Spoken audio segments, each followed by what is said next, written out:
Dihina karena miskin, pemuda ini hanya butuh waktu 1 menit untuk sembuhkan CEO yang lumpuh, dan balasannya bikin tercengang. Halo semuanya, selamat datang di channel Jejak Inspirasi. Semoga kalian dalam keadaan sehat dan bahagia ya. Sebelum masuk ke ceritanya jangan lupa absen kalian dari mana saja ya. Klik tombol subscribe agar tidak ketinggalan cerita menarik selanjutnya. Keringat itu mengalir deras di pelipis Bian, membasahi kumis tipis yang baru saja mulai menghias wajahnya yang tirus. Butir-butirnya seperti hujan kecil di tengah teriknya matahari yang menyengat punggungnya. Di tangannya yang penuh dengan kapalan dan retakan akibat bertahun-tahun memanggul karung beras dan mengangkut barang di pasar, tergenggam erat selembar kertas yang sudah menguning dan rapuh di bagian tepinya.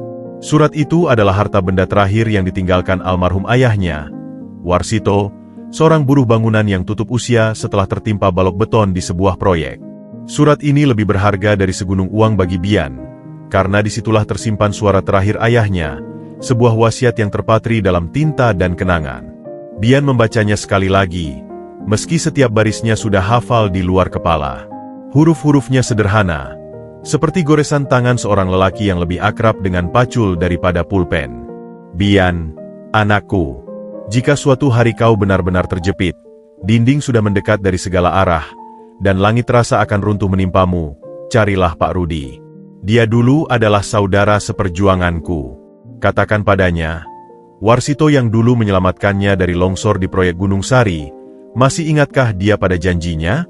Mungkin dia bisa memberimu pekerjaan, atau setidaknya, sepotong rezeki. Masih ingatkah dia pada janjinya? Gumam Bian lirih. Matanya menatap langit-langit gubuk reotnya yang bocor di beberapa bagian. Suara hujan yang merembes melalui genting menetes-netes ke dalam ember berkarat, menciptakan irama yang muram. Ayah, ini sudah saatnya, bisiknya pada angin. Ibu batuknya semakin menjadi, adik-adik butuh biaya sekolah. Aku sudah mencoba segalanya, dari kuli panggul sampai pemulung. Tapi tetap saja, tidak cukup. Dia memandangi foto kecil di samping tempat tidurnya, foto keluarga sederhana dengan senyum yang merekah meski latarnya compang-camping. Tanggung jawabnya sebagai anak tertua membara di dadanya. Berat namun dia pikul dengan rela. Hutang-hutang di warung sudah menumpuk, dan kepala ibu seringkali pusing memikirkan besok. Aku harus pergi, tekadnya mengeras keesokan harinya, setelah memberanikan diri meminjam sepeda motor tetangga untuk pergi ke kota. Aku akan menemui Pak Rudi ini, apapun risikonya. Saat akan berangkat, ibunya memegang lengannya. Wajah wanita tua itu keriput oleh matahari dan kekhawatiran. Bian, hati-hati, nak. Orang kota, mereka berbeda dengan kita. Jangan sampai kau direndahkan. Tenang, Bu, jawab Bian mencoba meyakinkan, meski hatinya sendiri cemas. Ayah yang menyuruh. Pasti ada jalan. Perjalanan ke kota terasa panjang dan melelahkan. Debu dan asap kendaraan memenuhi paru-parunya. Begiba sampai di gerbang perusahaan yang megah itu, jantungnya berdebar kencang. Gedung itu menjulang tinggi, berkilauan bagai istana dalam dongeng, sesuatu yang sangat asing baginya yang hidup di dunia tanah dan ban bekas. Dia menarik napas dalam-dalam, mengumpulkan seluruh keberanian yang tersisa. Aku harus melakukan ini. Untuk ibu, untuk adik-adik. Di sakunya, surat ayahnya itu digenggamnya erat, bagai jimat terakhir yang memberinya kekuatan untuk melangkah memasuki dunia yang sama sekali asing dan menakutkan. Janji lama ayahnya adalah satu-satunya harapannya sekarang, seberkas cahaya di ujung terowongan kegelapan hidupnya. Bian berdiri terpaku, bagai patung yang terpancang di atas trotoar yang panas. Matanya menyapu gedung pencakar langit itu dari bawah ke atas, hingga lehernya mendongak dan rasa pusing sedikit menghampiri. Kaca-kaca jendela yang berkilauan memantulkan cahaya matahari dengan sinyal menyilaukan, seolah-olah sedang memamerkan kemewahan yang tak terjangkau baginya. Lapisan marmer pada dinding luarnya tampak halus dan dingin, berbeda sekali dengan dinding bilik kayu rumahnya yang kasar dan hangat. Setiap orang yang keluar masuk melalui pintu putar itu mengenakan pakaian yang rapi, necis, dengan sepatu mengilap yang seakan-akan tidak pernah menyentuh debu. Bau parfum mahal yang sesekali terbawa angin tercium oleh hidungnya, kontras dengan aroma keringat dan tanah yang melekat pada dirinya. Hatinya berdesir kencang, dipenuhi oleh gelembung-gelembung keberanian yang dengan cepat pecah oleh gelombang keraguan. Apa aku pantas masuk ke sana? batinnya menggumam. Jasanya yang lusuh, celana jeansnya yang sudah pudar warnanya, dan sandal jepitnya yang nyaris putus talinya terasa seperti bendera penanda yang menyatakan betapa ia tidak berada di tempat yang seharusnya. Namun, bayangan senyum ibu dan adik-adiknya yang kekurangan memaksanya untuk mengambil langkah pertama. Dengan mengepalkan tangan, ia berjalan mendekati pintu masuk utama, seolah-olah sedang melawan arus yang deras. Saat kakinya hampir menginjak karpet merah di lobi, seorang petugas keamanan dengan seragam coklat tua dan badan tegap segera menghadang. Wajahnya berkerut, menunjukkan ekspresi campuran antara kewaspadaan dan sikap merendahkan. "Hei, kamu, mau apa?" hardik sang satpam, suaranya kasar dan penuh ancaman. Bian tertegun, lidahnya terasa kaku. Saya ingin bertemu dengan Pak Rudi," ucapnya, mencoba terdengar percaya diri, namun suaranya sedikit bergetar. Sang satpam menyeringai. Matanya menyapu tubuh Bian dari ujung rambut yang kusut hingga ke sandal jepitnya yang dekil. "Bertemu Pak Rudi, CEO kita? Jangan bercanda. Lihat dirimu. Apakah kamu pikir ini tempat pengemis? Pergi sana sebelum kupanggil polisi." Rasa muka Bian langsung memerah. Pedasnya penghinaan itu seperti tamparan di pipinya. "Tapi, saya ada urusan penting. Ayah saya dulu kenal dengan Pak Rudi." "Ayahmu?" potong satpam itu dengan nada mencemooh. "Aku yakin ayahmu juga sama sepertimu. Sekarang, pergi." Dia mendorong bahu Bian dengan kasar, membuat pemuda itu terhuyung mundur, keluar dari area ber-AC yang sejuk itu kembali ke teriknya matahari. Beberapa karyawan yang lalu lalang meliriknya dengan pandangan sinis. Ada yang berbisik-bisik disertai tawa kecil. Bian merasa dirinya bagai binatang langka di dalam kandang, menjadi tontonan dan bahan ejekan. Dengan perasaan hancur dan dipermalukan, Bian mundur ke pinggir trotoar. Dadanya sesak oleh kekecewaan dan kemarahan yang tertahan. Air mata berkaca-kaca di pelupuk matanya, tapi ia gigit bibirnya kuat-kuat, menahannya agar tidak jatuh. "Tidak," batinnya berteriak. "Aku tidak boleh menyerah. Ada ibu dan adik-adik yang menunggu." Dia memutuskan untuk menunggu. Mungkin, jika beruntung, ia bisa melihat Pak Rudi keluar dan menyapanya langsung. Ia duduk di atas trotoar yang panas, memeluk lututnya, sambil memandangi gedung megah itu dengan tekad baru. Benteng kemewahan itu mungkin angkuh, tapi Bian tidak akan mundur. Tidak sekarang. Tidak setelah datang sejauh ini. Ia akan menunggu, sepanjang hari jika perlu, untuk satu kesempatan kecil bertemu dengan orang yang dijanjikan ayahnya. Dari balik kaca mobil Mercedes hitamnya yang gelap dan berlapis baja, Pak Rudi, 50 tahun, menyaksikan pemandangan yang sama setiap harinya. Orang-orang berjalan cepat dengan wajah-wajah penuh tujuan, sibuk mengejar sesuatu yang bagi dirinya kini terasa hampa dan tak bermakna. Matanya, yang dulu dikenal tajam dan penuh kewibawaan, kini hanya menyisakan kedalaman kosong yang dipenuhi oleh bayang-bayang keputusasaan. 2 tahun. Sudah 2 tahun lamanya dunia yang dia kenal berubah drastis. Menyusut hanya sebatas ruang gerak 4 roda kursi rodanya yang mewah namun terasa seperti sangkar emas. Kecelakaan mobil di jalan tol itu telah merenggut lebih dari sekedar kemampuan berjalannya. Ia merenggut kebanggaannya, kendali atas hidupnya, dan secercah kemanusiaan yang dulu mungkin masih tersisa di balik topeng CEO yang keras dan ambisius. Kursi roda ini adalah pengingat yang tak henti-hentinya akan kerapuhannya, sebuah mahkota duri yang memaksanya untuk bergantung pada orang lain dalam hal-hal yang paling dasar. Tangannya yang dulu kuat mencengkeram pucuk pimpinan perusahaan konglomerat, kini gemetar setiap kali harus menggerakkan joystick kursi rodanya. Sebuah ironi yang pahit yang selalu dia telan setiap pagi bersama pil-pil pereda nyeri yang tak pernah benar-benar menyembuhkan. "Pak, kita sudah sampai," ujar sopirnya, Herman, dengan suara lembut yang sudah sangat dikenalinya. Herman adalah salah satu dari sedikit orang yang masih bisa ia tolerir, karena pria itu tidak pernah menunjukkan rasa kasihan yang berlebihan. "Baik, Herman," jawab Rudi dengan suara parau, hampir seperti bisikan. Dia membiarkan Herman membantunya turun dari mobil dan mendudukannya dengan hati-hati ke kursi roda listriknya. Sebuah desahan panjang keluar dari bibirnya. Hari ini, seperti kemarin, dan seperti esok, akan diisi dengan rapat-rapat yang membosankan, laporan-laporan keuangan yang tak lagi membuatnya bersemangat, dan tatapan diam-diam dari bawahannya yang penuh dengan rasa iba atau, yang lebih buruk, rasa jijik. Saat matanya yang lesu memandang sekeliling, seorang pemuda di seberang jalan menarik perhatiannya. Pemuda itu, dengan pakaian lusuh dan wajah yang dihiasi debu jalanan, duduk termenung di atas trotoar. Kepalanya tertunduk, bahunya yang kurus terlihat naik turun seiring tarikan napas yang berat.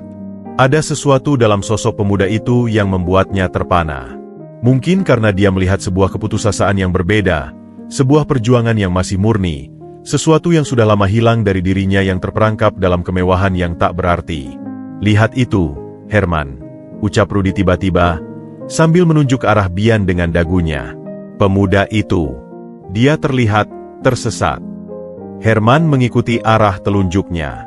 "Iya, Pak. Mungkin dia cuma pengemis atau pencopet. Sudah banyak yang seperti itu di sekitar sini." "Tapi lihat matanya," bantah Rudi, meski jaraknya terlalu jauh untuk benar-benar melihat mata sang pemuda. Ada firasat aneh yang menggelitiknya. Dia tidak mengulurkan tangan. Dia hanya menunggu. Herman hanya mengangguk, tidak berani membantah. Dia tahu mood bosnya yang mudah berubah. Rudi menghela napas lagi. "Apa masih ada orang yang bisa menunggu dengan sabar seperti itu di zaman sekarang?" gumamnya pada diri sendiri. Dia ingat dulu, di masa mudanya, dia juga pernah duduk di tepi jalan, menunggu kesempatan. Tapi itu dulu, sebelum kekayaan dan kekuasaan mengerasnya. Sekarang, dia adalah Pak Rudi, sang CEO yang lumpuh. Sebuah simbol kegagalan di balik semua kesuksesan materinya. Dia menggerakkan joystick kursi rodanya, bersiap untuk memasuki gedung, tapi bayangan pemuda malang itu tetap tertinggal di pikirannya. Sebuah potret kesengsaraan yang, entah mengapa, terasa lebih jujur daripada semua senyum palsu yang akan dia temui sepanjang hari. Dalam diam, tanpa disadari, rasa iba yang sudah lama mati mulai sedikit menggeliat dalam hatinya yang beku. Mata Bian yang hampir putus asa tiba-tiba terbakar oleh secercah harapan. Sebuah mobil hitam yang sangat mewah dan mengkilap, jenis mobil yang belum pernah ia lihat dari dekat, berhenti persis di depan pintu masuk utama. Seorang sopir dengan seragam rapi segera turun dan membukakan pintu belakang. Jantung Bian berdebar kencang, dan ketika ia melihat kursi roda listrik yang perlahan diturunkan, lalu seorang pria parubaya dengan setelan jas yang tampak sangat mahal didudukan di atasnya, ia tahu. Ini pasti Pak Rudi. Wajahnya terlihat tegas meski dihiasi kelelahan, dan matanya yang tajam menyapu sekelilingnya dengan sikap yang sudah ia duga. Seorang penguasa yang terbiasa dihormati.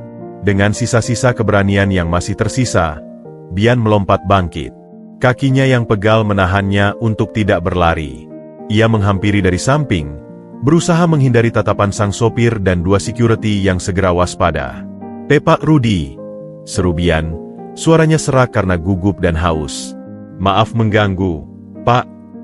Sopir dan kedua security segera bergerak menghalangi, membentuk dinding manusia antara dirinya dan sang CEO. "Minggir!" hardik salah satu security yang tadi sudah mengusirnya. "Apa kau tidak mengerti bahasa?" Tapi Pak Rudi mengangkat tangan, sebuah isyarat halus yang langsung ditaati oleh ketiga orang itu. Matanya yang awalnya kosong kini memandang Bian dengan rasa penasaran yang tiba-tiba muncul. Ada sesuatu dalam teriakan pemuda itu yang memicu sebuah kenangan lama, samar-samar. "Biarkan dia." Suara Pak Rudi terdengar datar, namun berwibawa. "Tapi, Pak," sang sopir protes. "Saya bilang, biarkan," ucap Rudi lebih tegas. Security itu menghela napas dan membuka jalan dengan enggan. Bian melangkah pelan, merasa semua mata di pelataran parkir itu tertuju padanya. Dia bisa merasakan tatapan heran, jijik, dan cemoohan. "Kau bilang tadi, Pak Rudi," kata Pak Rudi, memecah keheningan yang tegang. "Siapa kamu? Dan apa urusanmu sampai berani memanggil namaku seperti itu?" Bian menarik napas dalam-dalam, berusaha menenangkan diri. "Nama saya Bian, Pak, anak dari almarhum Warsito." Seketika itu juga, ada perubahan drastis di raut wajah Pak Rudi. Kedua alisnya yang tebas berkerut, matanya membelalak sedikit. "Warsito?" gumamnya. Seolah-olah nama itu adalah hantu dari masa lalunya yang paling kelam sekaligus paling berarti. "Warsito, dari proyek Gunung Sari?" "Ya, Pak, itu ayah saya," jawab Bian, bersemangat karena Pak Rudi masih ingat. Harapannya membumbung tinggi. Pak Rudi terdiam sejenak. Matanya menatap Bian dengan lebih teliti, seolah-olah mencoba mencari jejak wajah sahabat lamanya di wajah pemuda yang dekil ini. Kenangan itu datang menerpa. Longsor di proyek Gunung Sari 20 tahun yang lalu. Bagaimana Warsito mendorongnya ke tempat aman tepat sebelum tanah dan batu menimbun tempatnya berdiri. Warsito yang akhirnya tertimbun hingga kakinya patah, sementara Rudi selamat tanpa cedera. Janjinya untuk membalas budi, yang perlahan memudar seiring dengan kesibukan dan kesuksesannya, hingga akhirnya Warsito memutuskan pulang kampung dan menghilang dari kehidupannya. Rasa bersalah yang lama terpendam menyergapnya, bercampur dengan rasa jengkel pada keadaan. Lihatlah anak Warsito sekarang, seperti pengemis yang datang meminta-minta. Kemiskinannya seolah-olah adalah tuduhan hidup atas pengingkarannya terhadap janji dulu. Dengan suara yang lebih berat, penuh dengan beban masa lalu, Pak Rudi akhirnya berbicara. "Baiklah, Warsito." Dia menghela napas. Rasa penasaran dan sedikit rasa bersalah mengalahkan keangkuhannya. "Masuk. Kita bicara di dalam. Tapi ingat," matanya menyipit, "waktuku singkat." Sang sopir dan para security terlihat syok, tapi tidak ada yang berani membantah. Mereka hanya bisa memandangi Bian dengan pandangan baru, campuran antara rasa tidak percaya dan kebingungan. Bagaimana mungkin seorang pemuda gelandangan seperti ini diizinkan masuk oleh sang CEO sendiri? Bian, dengan hati berdebar-debar dan penuh syukur, mengangguk cepat. "Terima kasih, Pak. Terima kasih banyak. Ini adalah kesempatan yang tidak akan disia-siakannya." Dia mengikuti kursi roda listrik Pak Rudi yang bergerak pelan memasuki gedung, merasakan betapa beratnya beban harapan yang kini dipikulnya. Pertemuan ini, yang dipenuhi cibir dan prasangka, akhirnya memberikannya sebuah pintu. Sekarang, terserah padanya untuk membukanya. Perjalanan dari lobi menuju ruang kerja pribadi Pak Rudi terasa seperti prosesi yang tak nyata bagi Bian. Kaki-kakinya terasa ringan, hampir seperti melayang, namun sekaligus berat bagai dijejali timah. Setiap langkahnya di atas karpet merah nan tebal itu disertai dengan gemerisik samar yang seolah-olah menegaskan betapa ia tidak seharusnya berada di sana. Para karyawan yang mereka lewati berhenti sejenak, membeku di tempat, mata mereka membelalak penuh rasa ingin tahu dan takjub. Beberapa berusaha menyembunyikan senyum sinis di balik lengan jas mereka, sementara yang lain hanya bisa menggeleng-gelengkan kepala, tak percaya dengan pemandangan yang tak lazim ini. Sang CEO yang perkasa, dikelilingi oleh aura kekuasaan dan kesedihan, didampingi oleh seorang pemuda yang penampilannya lebih pantas berada di tempat pembuangan sampah. Bian berusaha untuk tidak menatap mereka balik. Dia fokus pada punggung Pak Rudi yang tegak meski duduk di kursi roda, pada setelan jas abu-abunya yang tampak dibuat oleh tangan-tangan terampil, pada aroma parfumnya yang samar-samar tapi terasa mahal. Semuanya begitu asing, begitu jauh dari dunianya yang hanya berisi terik matahari, keringat, dan debu. Akhirnya, mereka sampai di sebuah pintu kayu berukir yang megah. Seorang asisten pribadi dengan wajah sangar membukakannya, dan Bian dipersilakan masuk. Ruangan itu begitu luas, dengan langit-langit yang tinggi dan jendela-jendela kaca dari lantai ke langit-langit yang memamerkan pemandangan kota dari ketinggian. Ada meja kerja besar dari kayu gelap, kursi-kursi kulit yang tampak nyaman, dan rak-rak berisi buku-buku serta piagam-piagam penghargaan. Bian merasa semakin kecil, seperti semut yang tersesat di dalam istana raja. Pak Rudi memarkir kursi rodanya di belakang meja kerjanya. Dia tidak menawarkan Bian untuk duduk. Dengan tatapan yang kini kembali dingin dan penuh pertanyaan, dia menyilangkan tangannya di dada. "Baik, Bian," mulainya, suaranya datar, mengagetkan keheningan ruangan yang hanya diselingi bunyi pendingin ruangan. "Kau sudah berhasil menarik perhatianku dengan nama ayahmu. Sekarang, katakan, apa yang sebenarnya kau inginkan? Uang? Pekerjaan? Atau mungkin kau pikir, karena ayahmu dulu menolongku, aku akan memberimu santunan seumur hidup?" Ada sengatan di ujung kalimatnya, sengatan yang berasal dari pengalaman pahitnya selama ini dengan orang-orang yang hanya mengincar hartanya. Bian menggigit bibirnya. Dia bisa merasakan sikap defensif dan kecurigaan dari Pak Rudi. Dia harus memilih kata-katanya dengan hati-hati. "Bukan itu, Pak," jawabnya, berusaha menatap mata Pak Rudi langsung. "Saya tidak datang untuk meminta uang atau pekerjaan. Ayah saya, dia bilang Bapak pernah berjanji padanya. Tapi saya tidak datang untuk menagih janji itu. Lalu untuk apa? Tanya Pak Rudi. Nada suaranya mulai menunjukkan rasa tidak sabar. Bermain teka-teki. Bian menarik napas dalam-dalam. Ini adalah saatnya. Semua tergantung pada keyakinannya dan pada kemauan Pak Rudi untuk mendengarkan. Saya datang untuk menawarkan bantuan, Pak. Ucap Bian, suaranya kini lebih tegas. Untuk kaki Bapak. Seketika, suasana berubah. Pak Rudi mendadak terdiam. Wajahnya berkerut, campuran antara kemarahan dan rasa sakit yang lama terpendam. Apa yang kau katakan? Desisnya, rendah namun berbahaya. Saya yakin saya bisa menyembuhkan kaki Bapak. Ulang Bian, meski hatinya berdebar kencang. Mendengar itu, Pak Rudi justru meledak dalam tawa getir. Suara tawanya menggema di ruangan yang luas itu, penuh dengan kepahitan dan rasa tidak percaya. Menyembuhkan? Kau? Lihatlah dirimu. Nak, kau bahkan tidak bisa menyembuhkan kemiskinanmu sendiri, dan kau berani datang padaku, seorang yang sudah berobat ke dokter-dokter terbaik di Singapura dan Jerman, dengan omong kosong seperti itu. Tawa itu seperti pisau yang menancap di hati Bian. Tapi dia tidak menyerah. Saya tidak berbohong, Pak. Warisan dari kakek buyut saya. Saya punya kemampuan. Dia tidak berani menyebutnya kesaktian atau ilmu gaib. Itu terdengar terlalu tidak masuk akal. Kemampuan. Pak Rudi menghela napas panjang, mengusap wajahnya yang letih.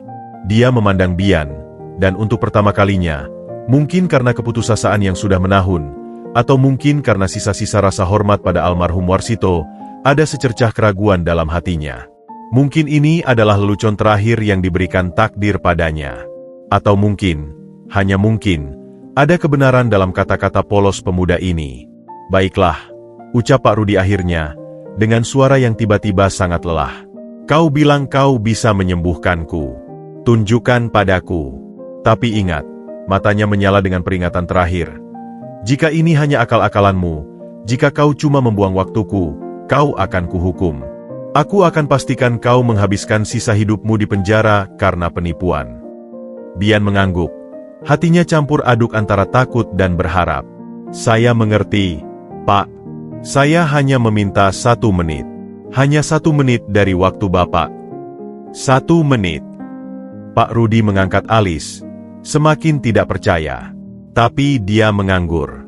Lakukan. Dengan tangan yang sedikit gemetar, Bian mendekati kursi roda Pak Rudi. Dia berlutut di karpet mewah itu, persis di depan kaki Pak Rudi yang tak berdaya. Dia menutup matanya, berusaha mengumpulkan konsentrasi. Dia ingat pesan almarhum kakeknya, kekuatan ini bukan untuk pamer, Bian. Ini untuk menolong, dengan hati yang tulus. Dia meletakkan kedua telapak tangannya yang kasar dan berkapur di atas lutut Pak Rudi. Kontak itu terasa dingin dan kaku di awalnya. Lalu, secara perlahan, sebuah kehangatan aneh mulai memancar dari tangannya. Bukan panas yang membakar, tapi hangat yang menembus. Seperti aliran air kehidupan yang meresap melalui pori-pori, menelusuri urat saraf yang lama mati, membangkitkan setiap sel yang tertidur. Pak Rudi, yang awalnya duduk dengan sikap skeptis dan tangan terlipat, tiba-tiba merasa ada sesuatu yang berbeda. Sebuah sensasi geli, seperti aliran listrik bertegangan rendah, mulai mengalir dari lututnya, merambat ke paha, ke betis, hingga ke ujung jari kakinya. Rasanya aneh, hampir seperti kesemutan, tapi jauh lebih kuat dan hidup. Apa-apa ini?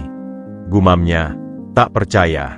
Matanya terpaku pada tangan Bian yang masih menempel di lututnya. Bian tidak menjawab. Dia berkonsentrasi penuh, memusatkan seluruh energinya. Keringat mulai membasahi pelipisnya.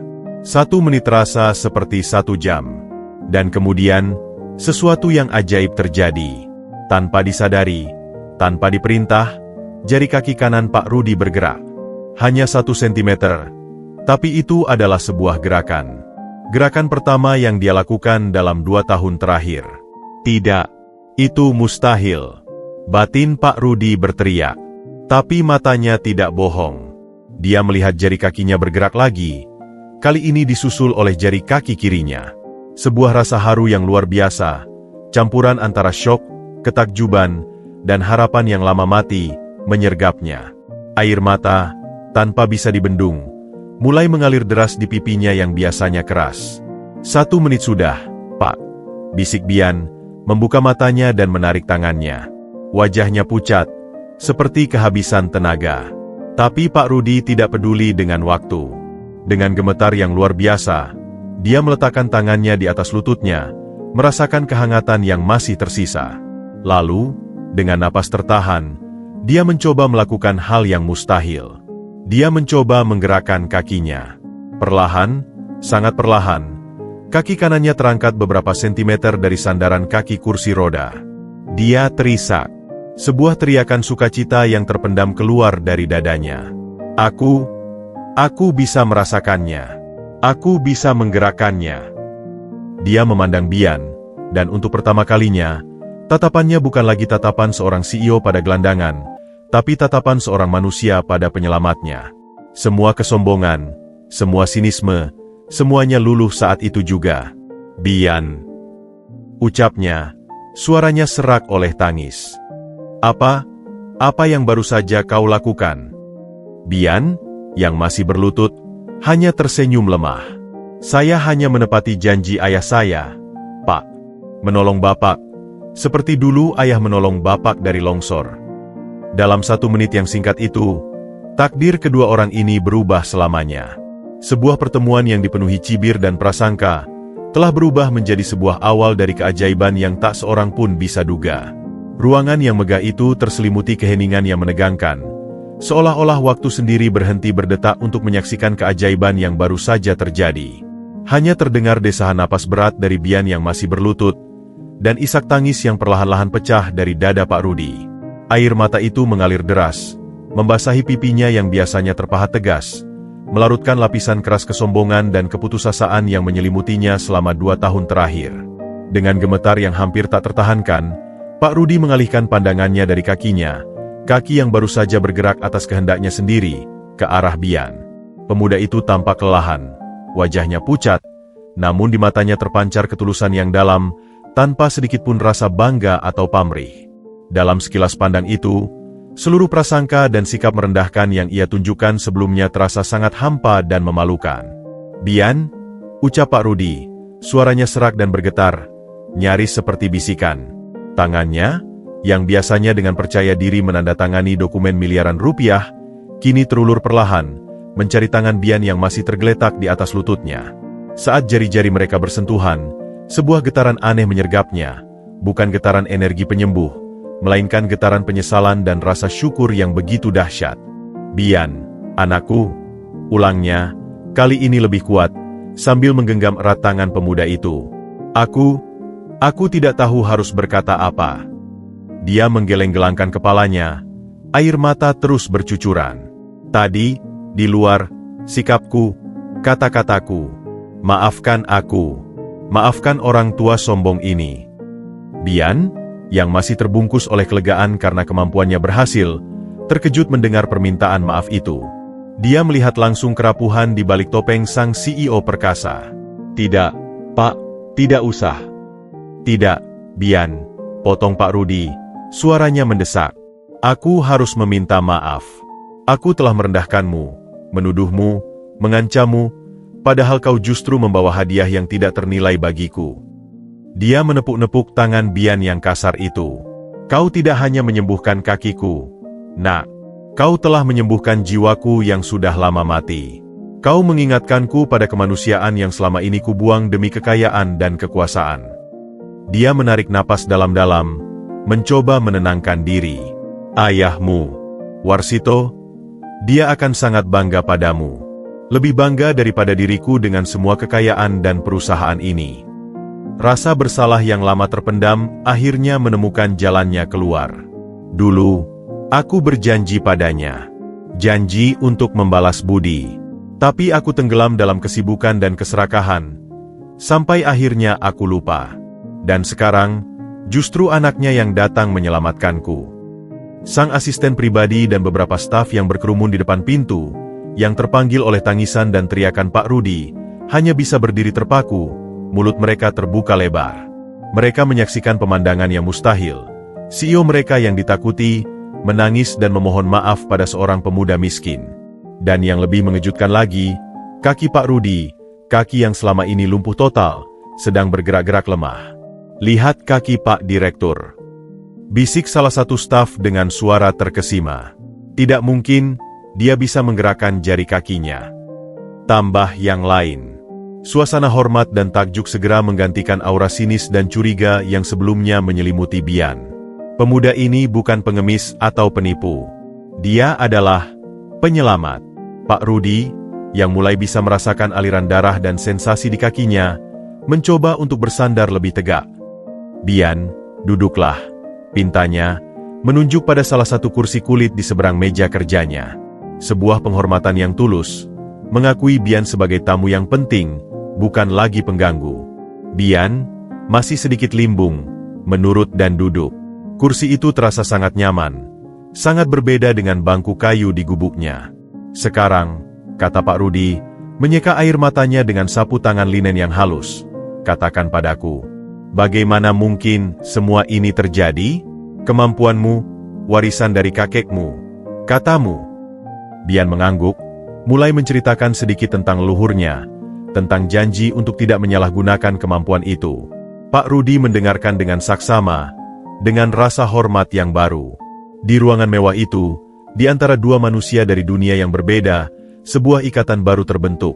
Ikatan yang dibangun di atas penyesalan, pengampunan, dan sebuah keajaiban yang mengubah segalanya hanya dalam 1 menit. Keesokan harinya, Bian yang masih tinggal di gubuk reotnya menerima telepon dari Herman, sopir Pak Rudi. Suara Herman yang dulu datar kini penuh hormat, memintanya untuk datang kembali ke kantor PT Mulia Sentosa. Kali ini, perasaan Bian sangat berbeda. Keringat dingin yang biasa menyergapnya ketika mendekati gedung megah itu telah digantikan oleh sebuah ketenangan aneh, meski tetap ada sisa-sisa gugup di sanubarinya. Sesampainya di lobi, semuanya terasa berubah. Para security yang kemarin dengan kasar mengusirnya, kini berdiri tegak dan memberi hormat. "Selamat pagi, Mas Bian," sapa salah satunya dengan suara ramah. Resepsionis yang kemarin memandangnya dengan sebelah mata sekarang tersenyum manis. "Pak Rudi sudah menunggu di ruangannya. Mas, silakan langsung naik." Perubahan sikap yang drastis ini membuat Bian sedikit pusing. Dunia memang berputar dengan cepat. Saat pintu kayu berukir itu terbuka, Pak Rudi sudah menunggu di belakang meja kerjanya. Yang mengejutkan, dia tidak duduk di kursi rodanya. Sebaliknya, dia berdiri di dekat jendela, bersandar pada sebuah tongkat elegan, menatap pemandangan kota di bawah. Mendengar pintu terbuka, dia berbalik. Wajahnya masih terlihat sedikit pucat dan lemah, tetapi ada cahaya baru di matanya, cahaya harapan dan kehidupan yang telah lama padam. "Bian, anakku, kemarilah," sambutnya dengan suara yang hangat dan bersemangat, sangat kontras dengan nada datar dan sinis pertemuan pertama mereka. Dia melangkah pelan, masih tertatih-tatih, dan duduk di kursi tamu yang luas, menunjuk pada kursi di sebelahnya untuk Bian. "Bagaimana kondisi Bapak?" tanya Bian dengan tulus sambil duduk. "Luar biasa," jawab Pak Rudi, menggeleng-geleng kepala takjub. "Aku sudah bisa berdiri selama 10 menit tadi pagi. Rasanya seperti terlahir kembali."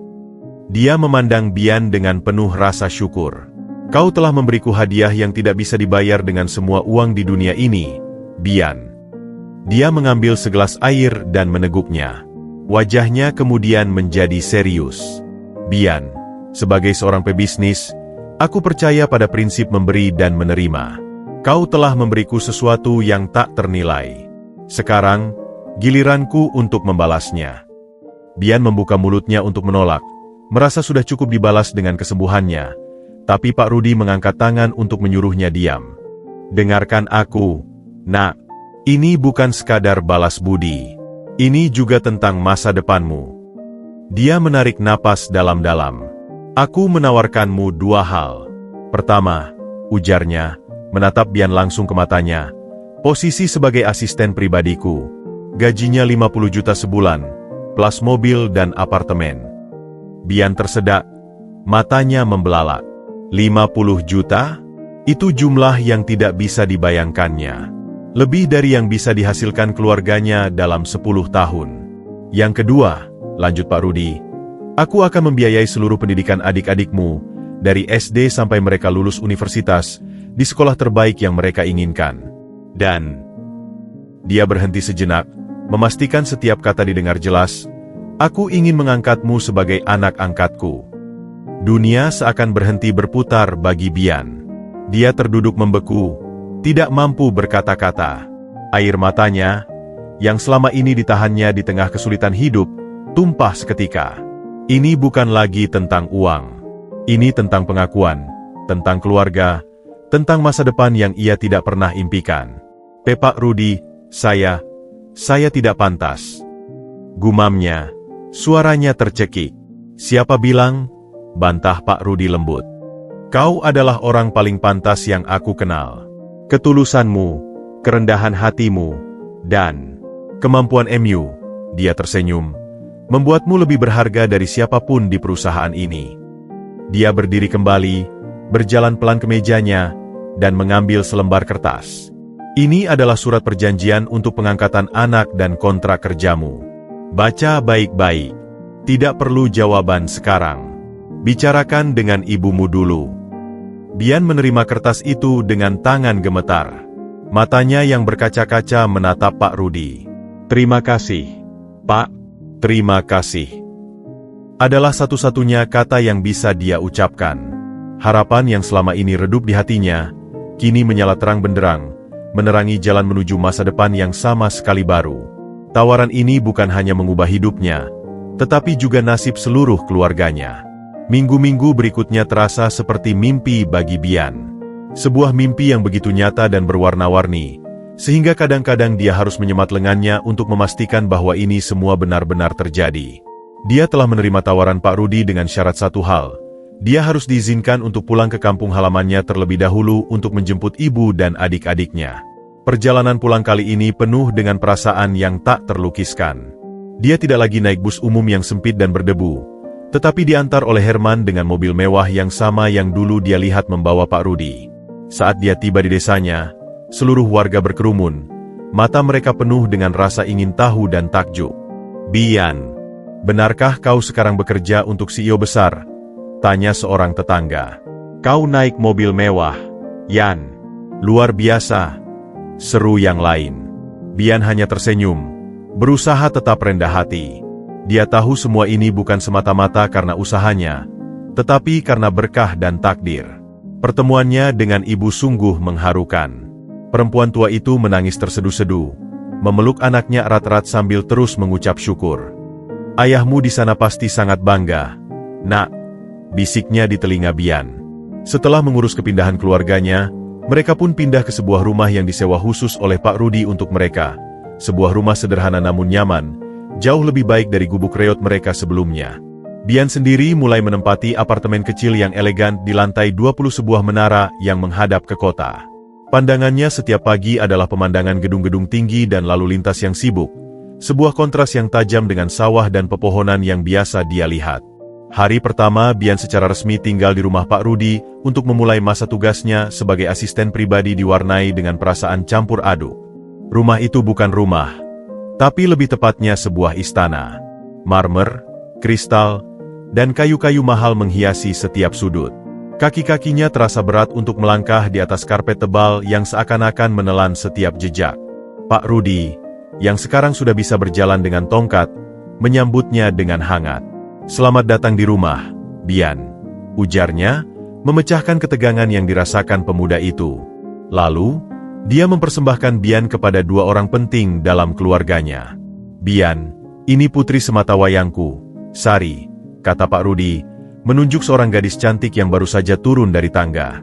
Sari mungkin berusia sekitar 20 tahun, dengan mata yang besar dan ramah, serta senyum yang tulus. Dia mengenakan gaun sederhana namun elegan, dan yang paling menyentuh hati Bian, tatapannya tidak mengandung sedikitpun rasa merendahkan. Selamat datang, Bian, sapa Sari dengan suara merdu, mengulurkan tangannya. Ayah sudah menceritakan segalanya tentangmu. Terima kasih telah menyembuhkan ayah. Ada kehangatan dan ketulusan dalam sikapnya yang langsung meluluhkan sisa-sisa kegugupan Bian. Dan ini, lanjut Pak Rudi, suaranya sedikit berubah, adalah keponakanku, Doni.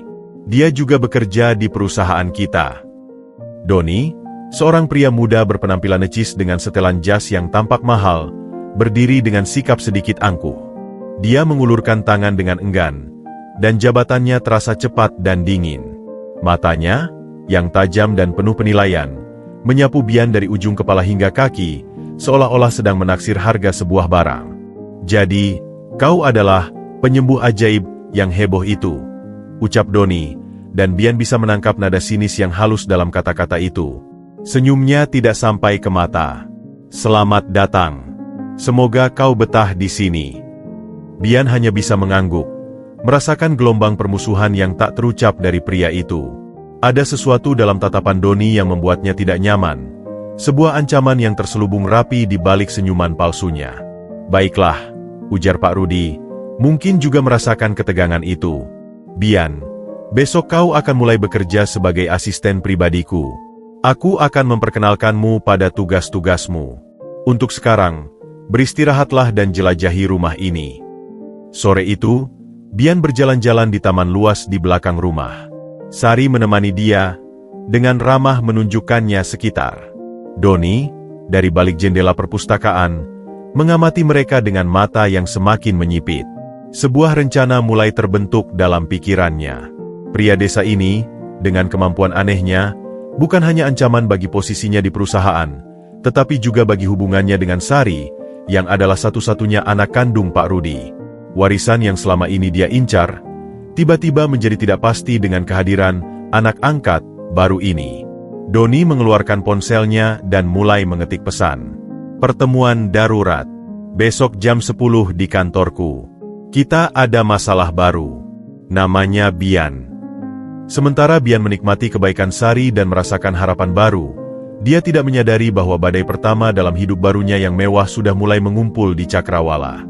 Dunia baru ini penuh dengan kemewahan dan peluang, tetapi juga menyimpan bahaya dan persaingan yang tidak pernah dia bayangkan sebelumnya. Kantor Doni di lantai 18 Gedung Mulia Sentosa tidak seluas atau semewah milik Pak Rudi di lantai paling atas, tetapi tetap mencerminkan posisinya sebagai kepala divisi pemasaran yang muda dan ambisius. Pagi itu, udara di ruangannya terasa pengap oleh aroma ambisi yang tidak sehat dan kecemburuan yang mulai membara. Dua orang yang duduk di hadapannya, Bima dan Andi, adalah direktur muda yang karirnya banyak dibantu oleh Doni.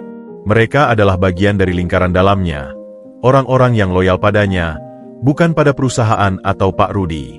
"Jadi, kalian sudah dengar tentang keajaiban kecil di lantai 40 kemarin?" Mulut Doni dengan nada datar, jari-jarinya mengetuk-ngetuk meja kayu mahoninya yang mengilap. Bima, pria gemuk dengan kacamata tebal, mengangguk gelisah. "Semua orang membicarakannya, Don.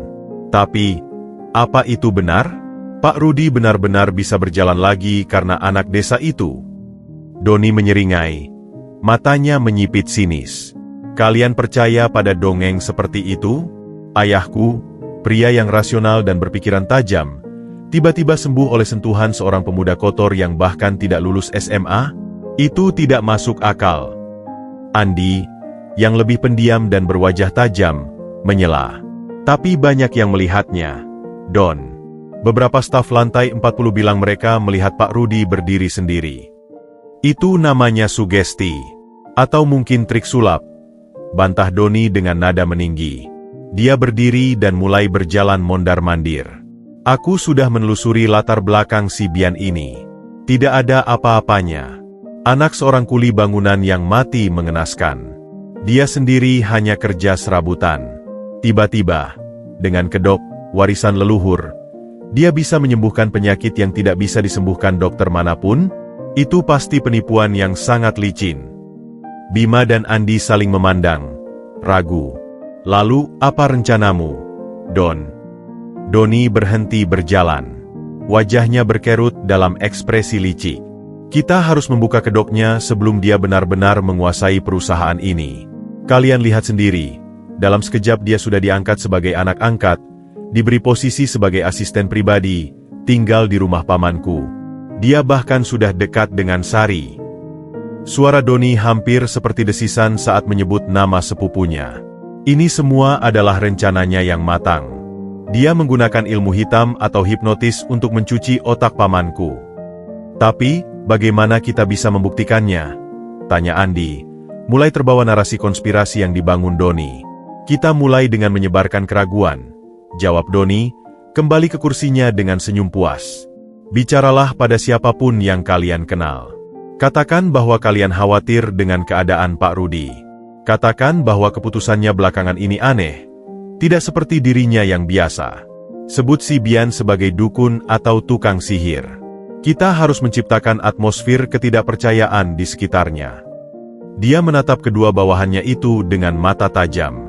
Ingat, posisi kita di perusahaan ini juga terancam. Jika si Bian ini benar-benar berkuasa, kita semua bisa digantikan oleh orang-orang kepercayaannya dari kampung. Kita harus bertindak sekarang, sebelum semuanya terlambat. Pesan itu, bagai racun yang menetes pelan, mulai menyebar. Di kantin, di lorong-lorong, bahkan di ruang rapat, bisik-bisik mulai terdengar. Dengar-dengar, si anak baru itu punya ilmu hitam. Loh, aku dengar Pak Rudi jadi sering bengong dan mudah percaya pada si Bian. Jangan-jangan perusahaan ini akan diambil alih oleh keluarganya si Bian. Bian, yang polos dan masih belajar menyesuaikan diri dengan lingkungan barunya, sama sekali tidak menyadari badai fitnah yang mulai mengarah kepadanya. Dia hanya merasakan bahwa beberapa karyawan yang dulu ramah, kini menghindari tatapannya atau berbisik-bisik saat dia lewat. Tapi dia menganggapnya sebagai bentuk rasa sungkan atau mungkin rasa tidak suka yang wajar. Suatu sore, saat dia membantu Pak Rudi membawakan dokumen, Doni kebetulan berpapasan dengan mereka di koridor. "Selamat siang, Pak Rudi." "Bian," sapa Doni dengan senyum manis, namun matanya tetap dingin. "Kelihatannya Bapak semakin sehat." "Luar biasa." "Ya, bagaimana pengobatan tradisional bisa bekerja dengan cepat?" Ada penekanan pada kata pengobatan tradisional yang membuatnya terdengar merendahkan. Pak Rudi, yang masih bersemangat dengan kesembuhannya, hanya tertawa. "Iya, Don. Kadang-kadang, hal-hal di luar nalar kita pun bisa terjadi."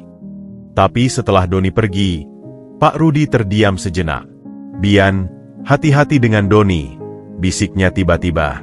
"Dia adalah keponakanku, dan aku menyayanginya, tapi ambisinya terkadang terlalu besar.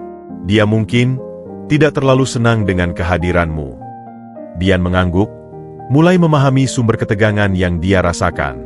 Racun yang disebarkan Doni mungkin belum mempengaruhi Pak Rudi, tetapi ia sudah mulai meracuni atmosfer di sekelilingnya.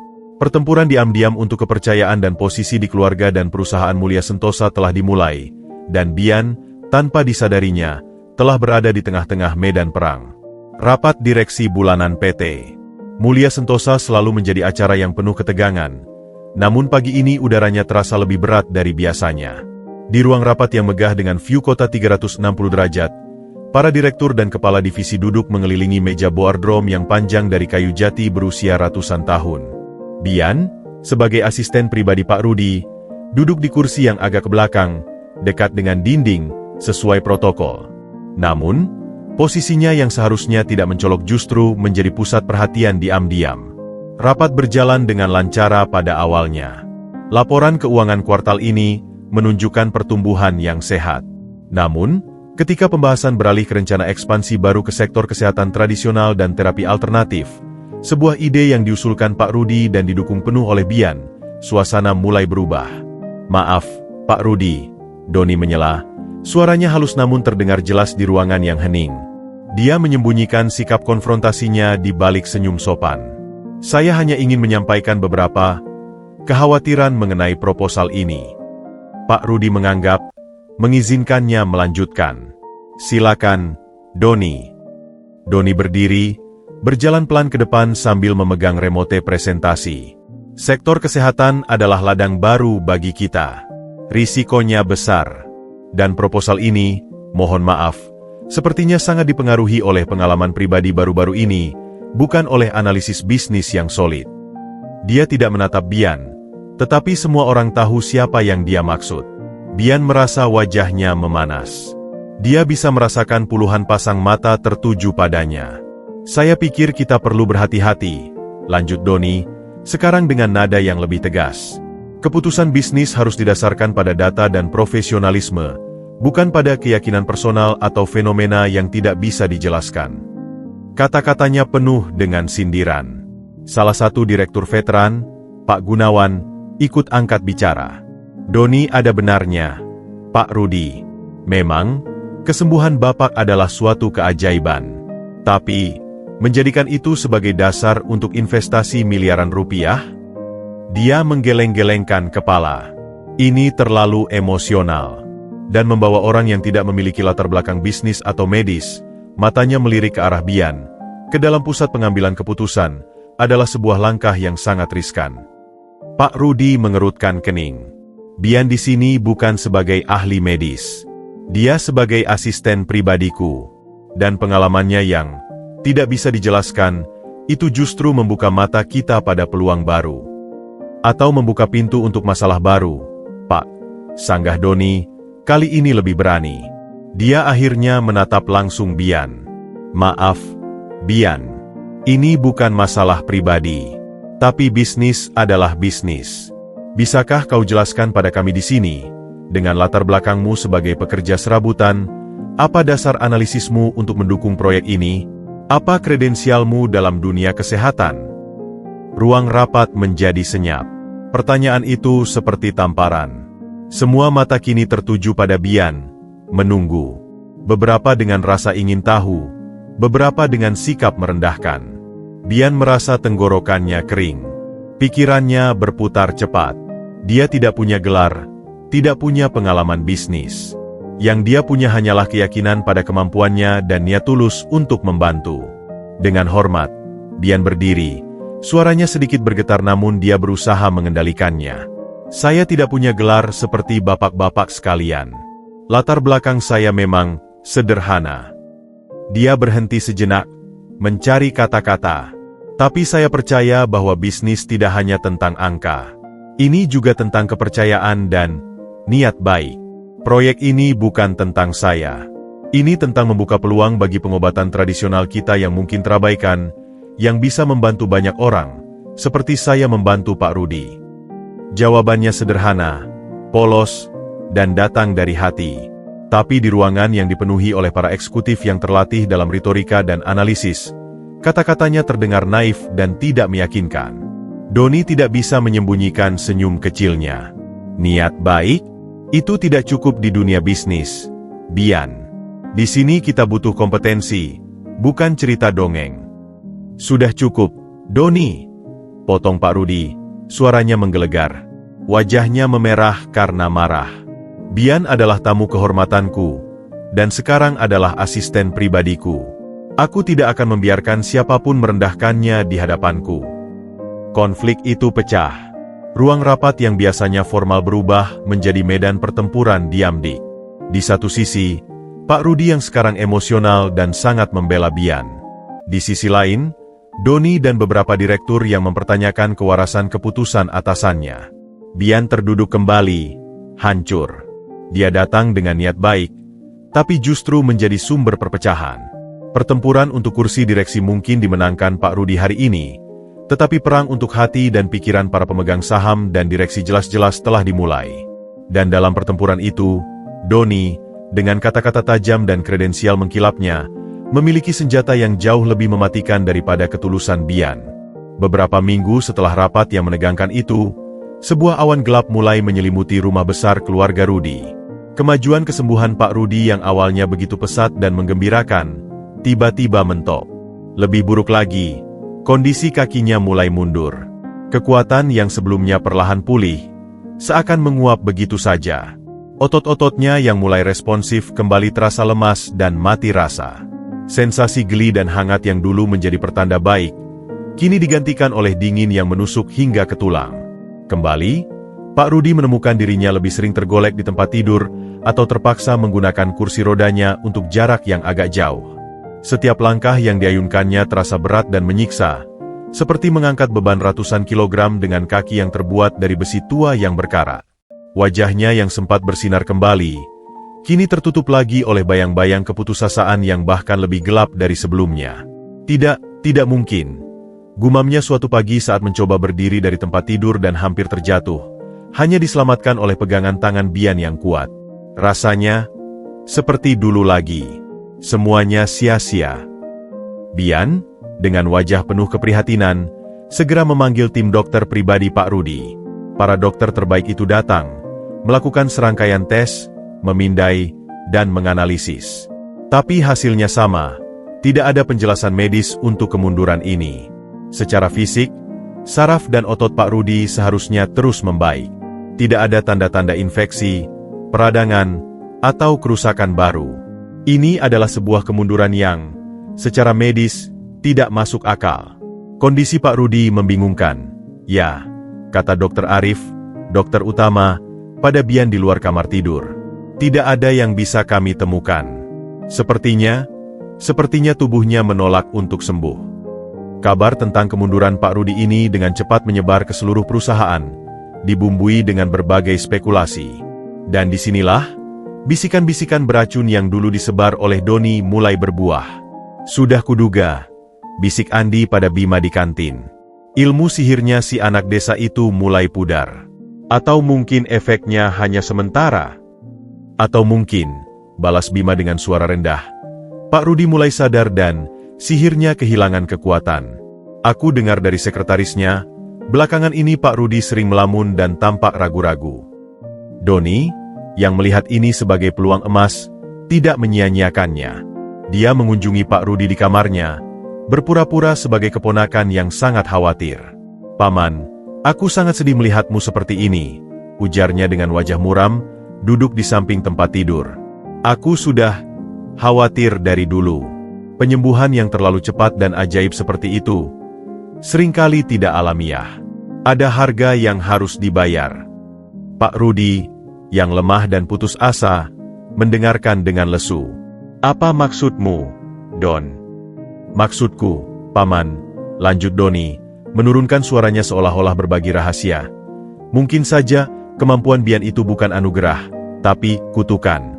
Atau mungkin dia tidak sengaja menarik energi negatif yang justru memperburuk keadaan Paman dalam jangka panjang. Atau yang paling buruk. Dia berhenti sejenak, memberikan efek dramatis. Mungkin dia sengaja menarik kembali sihirnya karena Paman mulai tidak begitu bergantung padanya, atau karena proyek kesehatan tradisionalnya tidak disetujui di rapat. Mata Pak Rudi yang lesu tiba-tiba terbuka lebar. Bisikan-bisikan itu, yang disampaikan pada saat dia paling lemah, mulai meresap. Keraguan, seperti tanaman merambat yang beracun, mulai membelit pikirannya. Dia ingat betapa mudahnya Bian diterima di keluarganya, betapa cepatnya dia naik pangkat. Apakah semua ini memang terlalu bagus untuk menjadi kenyataan? Tidak. Bian tidak akan melakukan itu, bantah Pak Rudi, tapi suaranya tidak lagi seyakin dulu. Paman, di dunia ini, tidak ada yang gratis, desis Doni. Semuanya ada harganya. Dan seseorang seperti Bian, yang datang dari nothing, pasti punya agenda tersembunyi. Mungkin dia ingin menguasai perusahaan kita, atau setidaknya, hidup nyaman dengan mengandalkan jasanya pada Paman. Keesokan harinya, ketika Bian datang dengan semangkuk sup hangat dan wajah penuh perhatian, Pak Rudi menerimanya dengan dingin.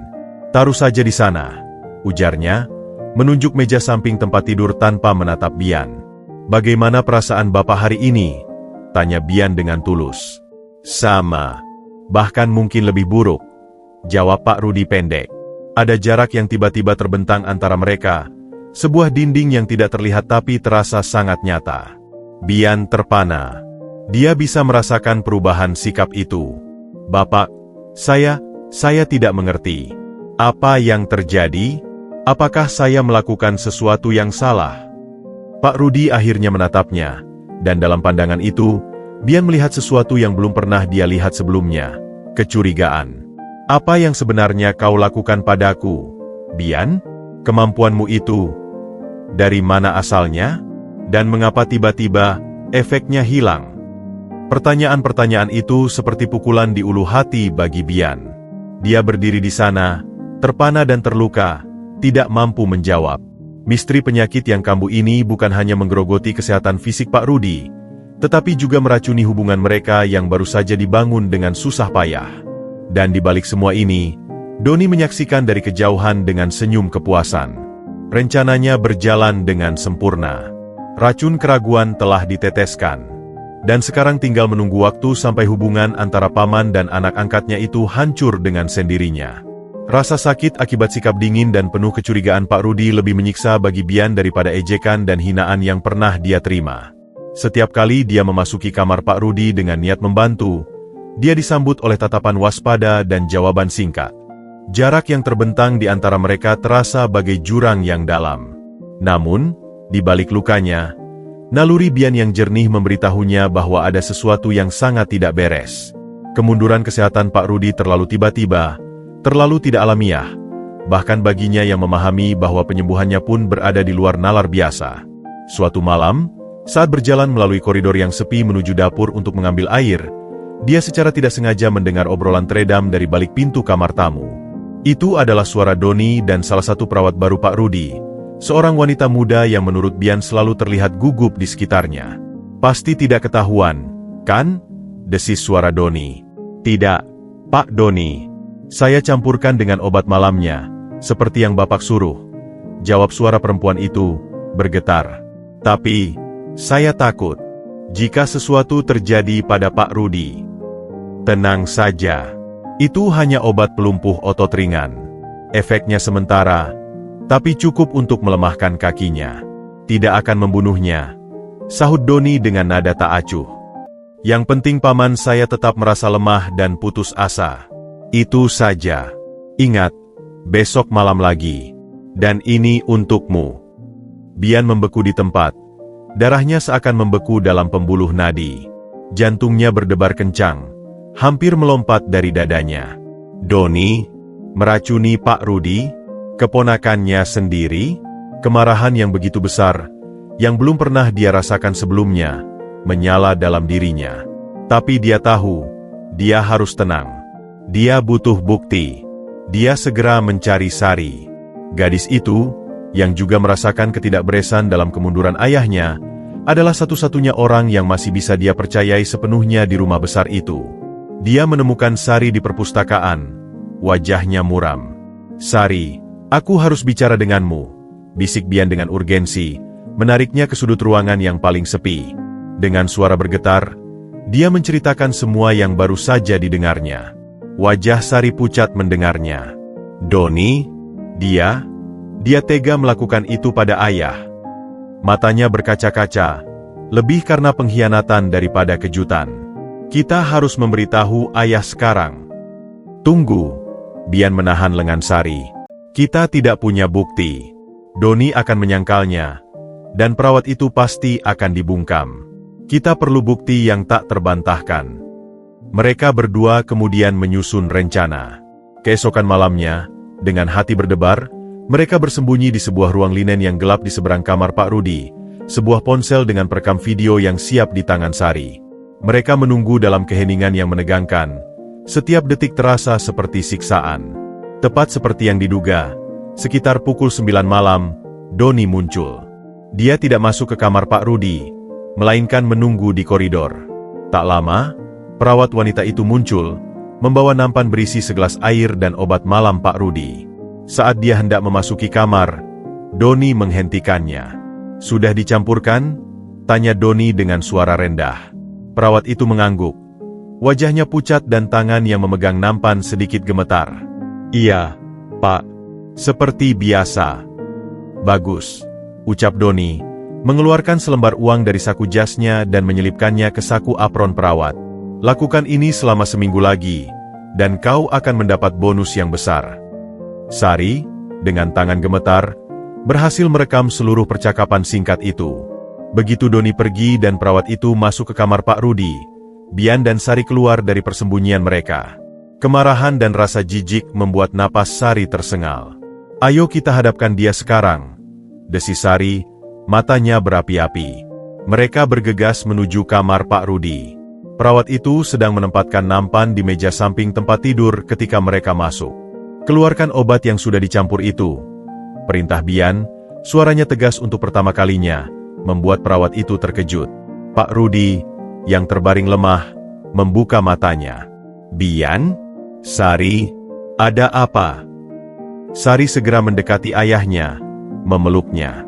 "Ayah, kau sedang diracuni," katanya, Sambil mengeluarkan ponselnya dan memutar rekaman tadi, wajah Pak Rudi berubah dari bingung menjadi syok, lalu menjadi amarah yang membara saat dia menyaksikan keponakannya sendiri dengan dingin menyuap perawat untuk meracuninya. Perawat itu, yang ketakutan, langsung bertekuk lutut dan mengaku segala sesuatu. Aku terpaksa, Pak Rudi. Doni yang menyuruh. Dia mengancam akan memecat suamiku yang juga bekerja di sini. Tangisnya. Bian mengambil gelas air dan obat yang dicurigai. Kita harus menganalisis ini. Ini adalah buktinya. Dalam sekejap, seluruh suasana berubah. Pengkhianatan telah terungkap. Dusta terselubung yang dirancang untuk menjatuhkan Bian dan membuat Pak Rudi tetap lemah, justru menjadi petir yang menyadarkan sang CEO akan niat jahat yang mengintai di sekelilingnya. Rasa percaya pada Bian yang sempat goyah, kini kembali dengan kekuatan yang berlipat ganda, dibarengi dengan rasa malu dan kemarahan yang mendalam pada pengkhianatan keluarga sendiri. Kemarahan yang mendidih di dada Pak Rudi adalah jenis kemarahan yang dingin dan berbahaya, berbeda dengan amukannya yang biasa. Dia menyuruh Sari dan Bian untuk tidak memberitahu siapapun tentang penemuan itu. Kita harus berpikir jernih. Doni masih punya sekutu di perusahaan. Kita perlu rencana. Keesokan harinya, Doni dengan santainya muncul untuk rapat rutin, sama sekali tidak menyadari bahwa jebakan yang dipasangnya untuk orang lain justru akan menjeratnya sendiri. Saat dia berjalan masuk ruang rapat dengan langkah percaya diri, dia menemukan Pak Rudi sudah duduk di kursi kepalanya, wajahnya seperti topeng batu yang tak terbaca. Bian berdiri di sampingnya, bukan dengan posisi sebagai asisten, tetapi seperti seorang penjaga yang setia.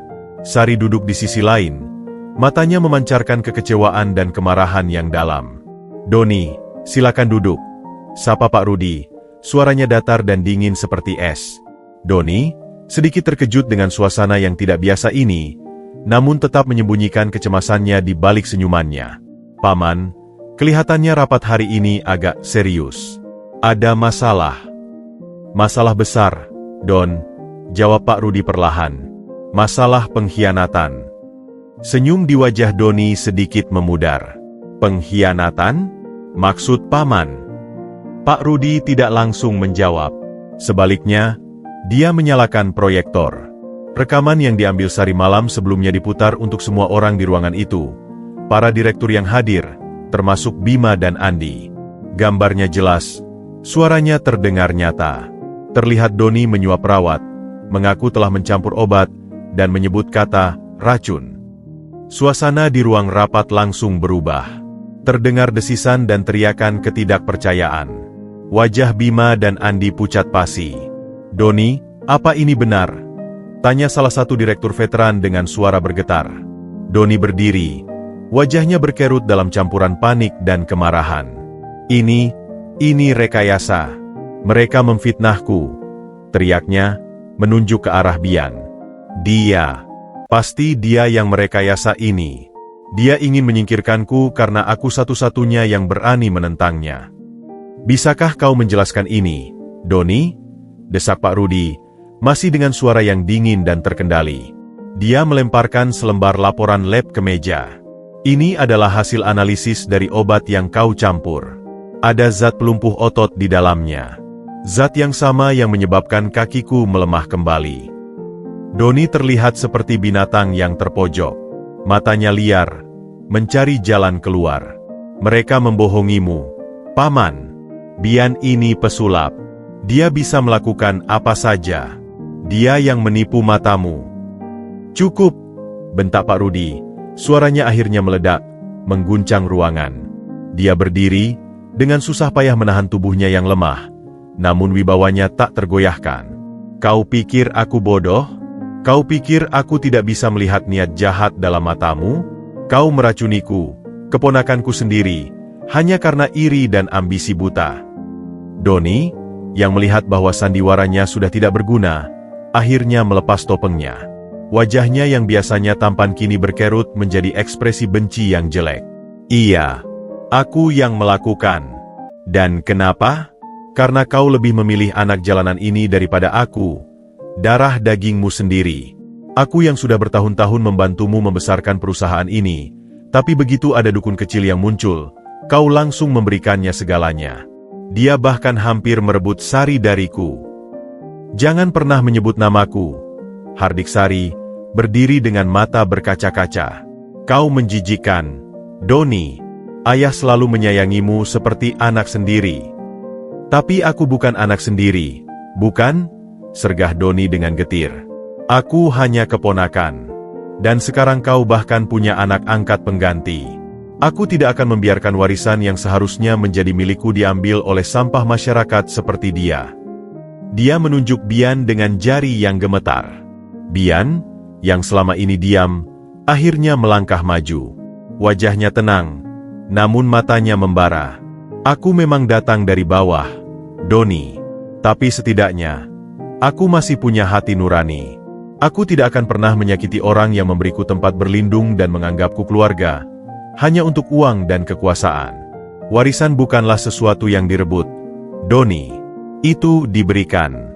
Dan kau baru saja melepas hakmu untuk itu. Kata-kata Bian yang tenang namun penuh kekuatan itu seperti pukulan terakhir bagi Doni. Dia melihat sekelilingnya. Semua orang di ruangan itu memandangnya dengan rasa jijik dan hina. Tidak ada lagi dukungan. Tidak ada lagi rasa hormat. Pak Rudi, dengan suara yang lelah namun tegas, mengucapkan kata-kata terakhirnya. Doni, kau dipecat, efektive immediately. Dan atas tindakan kriminal MU, aku akan menyerahkan kasus ini kepada polisi. Sekarang, keluar dari perusahaanku. Dan jangan pernah kembali. Doni tertawa getir, melihat sekeliling ruangan untuk terakhir kalinya sebelum berbalik dan meninggalkan ruangan dengan langkah goyah, meninggalkan kehancuran yang dia ciptakan sendiri. Perlawanan sang pewaris palsu telah berakhir dengan kekalahan telak. Kini, jalan telah terbuka bagi sang pewaris sejati, bukan berdasarkan darah, tetapi berdasarkan ketulusan dan pengorbanan. Setelah kepergian Doni yang dramatis, ruang rapat itu bagai menyimpan udara yang berbeda, berat oleh pengkhianatan, namun juga lebih jernih karena kebenaran akhirnya terungkap. Para direktur yang hadir, termasuk Bima dan Andi, duduk dengan wajah pucat dan penuh penyesalan. Mereka menyadari bahwa mereka telah termakan oleh racun fitnah Doni, dan tanpa disadari menjadi bagian dari konspirasi jahatnya. Pak Rudi, yang tampak 10 tahun lebih tua dalam sekejap, menarik napas dalam-dalam sebelum berbicara. Suaranya, meski lemah, penuh dengan wibawa yang pulih. Pagi ini, kalian semua telah menyaksikan kebenaran yang memalukan tentang keluarga saya sendiri. Dia memandang setiap wajah di ruangan itu. Tapi ini juga menjadi pelajaran bagi kita semua. Betapa mudahnya kepercayaan dihancurkan oleh bisikan-bisikan jahat, dan betapa butanya kita terkadang terhadap niat tulus yang ada di depan mata. Dia menoleh kepada Bian, dan untuk pertama kalinya sejak penyakitnya kambuh, ada kehangatan dan permintaan maaf yang tulus di matanya. Bian, anakku, di depan semua direktur perusahaan ini, aku ingin meminta maaf yang sebesar-besarnya padamu. Aku telah membiarkan keraguan dan racun dari orang lain meracuni pikiranku, merusak kepercayaan yang seharusnya tidak goyah terhadapmu. Maafkan aku. Bian, yang terharu, hanya bisa mengangguk. Tidak apa-apa, Pak. Yang penting sekarang Bapak sembuh. Dan untuk kalian semua, lanjut Pak Rudi, kini kepada para direktur. Mulai hari ini, Bian bukan hanya asisten pribadiku. Dia adalah bagian dari keluarga saya. Siapapun yang tidak bisa menghormatinya, berarti tidak menghormati saya. Pernyataan itu jelas dan tegas. Tidak ada ruang untuk negosiasi. Semua direktur mengangguk dengan sungguh-sungguh. Beberapa bahkan dengan malu-malu meminta maaf langsung kepada Bian. Kembali di kamar Pak Rudi, setelah semua orang pergi, suasana menjadi lebih intim dan mengharukan. Pak Rudi duduk di tepi tempat tidurnya, memandang Bian dan Sari dengan mata berkaca-kaca. Tanpa kalian berdua, tanpa keteguhan hati kalian, ucapnya, suaranya bergetar, aku mungkin akan terus terpuruk dalam keputusasaan, dikhianati oleh orang yang kupercaya. Dia meraih tangan Bian dan tangan Sari, menggenggamnya erat. Kalian telah menyelamatkanku. Bukan sekali, tapi 2 kali. Sari memeluk ayahnya. Kami hanya melakukan apa yang seharusnya, Ayah. Pak Rudi kemudian menatap Bian. Kemampuanmu, itu adalah anugerah. Nak, jangan pernah meragukannya. Dan jangan pernah biarkan orang seperti Doni membuatmu merasa rendah diri. Latar belakangmu bukanlah aib. Itu justru yang membuatmu kuat, membuatmu tetap rendah hati. Bian tersenyum, merasa sebuah beban berat akhirnya terlepas dari pundaknya. Kebenaran tidak hanya membebaskannya dari tuduhan, tetapi juga mengukuhkan posisinya dalam keluarga ini. Sekarang, ujar Pak Rudi dengan semangat baru, kita harus fokus pada penyembuhanku yang sebenarnya. Dan kali ini, tidak akan ada lagi yang mengganggu. Dengan kebenaran yang terungkap dan semua rintangan telah disingkirkan, Bian sekali lagi menggunakan kemampuannya untuk menyembuhkan Pak Rudi. Prosesnya kali ini terasa lebih dalam, lebih lancar, seolah-olah tidak ada lagi penghalang emosional atau racun dalam tubuh Pak Rudi yang menghambat aliran energi penyembuhan. Dalam beberapa hari, kekuatan Pak Rudi kembali pulih, bahkan lebih baik dari sebelumnya. Kini, tidak hanya fisiknya yang sembuh, tetapi juga jiwanya. Dia telah belajar pelajaran berharga tentang kepercayaan, keluarga, dan arti sebenarnya dari kekayaan. Dan Bian, sang pewaris sejati bukan karena darah atau dokumen, tetapi karena ketulusan dan pengorbanannya, akhirnya mendapatkan tempat yang semestinya dalam keluarga dan hati Pak Rudi. Udara di lobi utama PT Mulia Sentosa pagi itu syarat dengan antisipasi. Kabar tentang pertemuan darurat yang dipanggil oleh Pak Rudi telah menyebar seperti wildfire, diperkuat oleh desas-desus dramatis tentang pengusiran Doni sehari sebelumnya. Ketika lift di lantai dasar terbuka, dan Pak Rudi muncul, bukan dengan kursi roda atau bahkan tongkat, tetapi dengan langkah tegas dan tegak, didampingi oleh Bian di sisi kirinya dan Sari di kanannya, sebuah keheningan yang menakjubkan menyapu seluruh ruangan. Mata para karyawan, dari office boy hingga direktur, tertuju pada mereka. Ini adalah pertama kalinya dalam 2 tahun mereka melihat CEO mereka berjalan dengan percaya diri seperti ini. Ada yang terkesima, ada yang tidak percaya, dan beberapa yang pernah meragukan Bian kini menunduk malu. Pak Rudi tidak langsung menuju ruang rapat. Dia berhenti di tengah lobi, di tempat yang sama di mana Bian pertama kali dihina dan diusir. Dia memandang sekeliling, menatap setiap wajah yang hadir. Kalian semua mungkin telah mendengar berbagai cerita. Mulutnya, suaranya yang dalam dan berwibawa menggema di lobi yang sunyi. Tentang kesembuhanku, tentang Bian, tentang Doni. Hari ini, saya ingin menyampaikan kebenarannya, di depan kalian semua. Dia kemudian menceritakan, dengan singkat namun jelas, tentang pengkhianatan Doni, bagaimana keponakannya sendiri meracuninya untuk tetap lemah dan menyebarkan fitnah tentang Bian.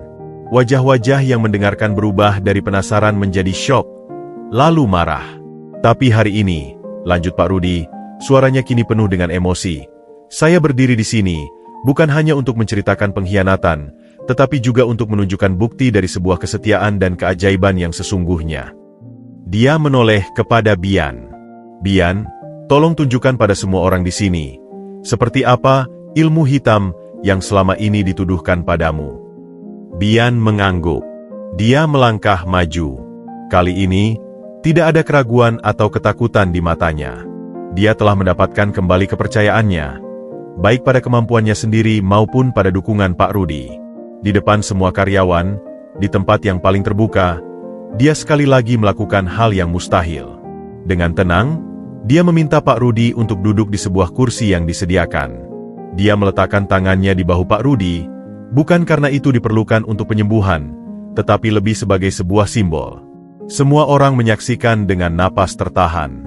Tidak ada sulap, tidak ada trik. Hanya sebuah ketenangan dan keyakinan yang memancar dari diri pemuda itu. Beberapa saat kemudian, Pak Rudi berdiri.